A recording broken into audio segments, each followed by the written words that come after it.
Do you want brighter, clearer skin without irritation?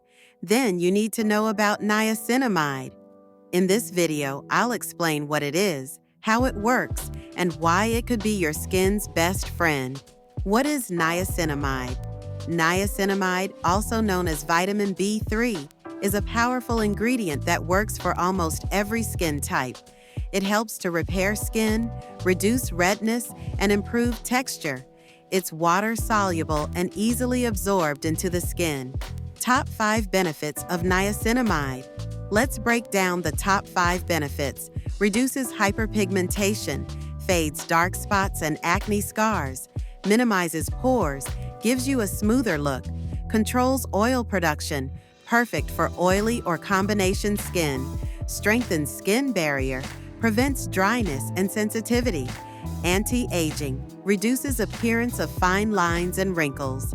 How to use niacinamide. Use it after cleansing and toning, before heavy creams.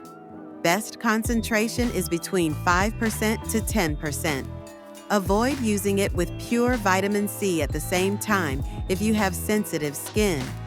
Morning or night, both work. Warnings and side effects. Niacinamide is generally safe, but start slow if you're new to actives. Overuse might cause redness. Always patch test first. So, if you're looking for a safe, multitasking skincare hero, niacinamide is it. Let me know in the comments if you've used it, and don't forget to like, subscribe, and share this with a skincare lover. Thanks for watching. Please like and subscribe now.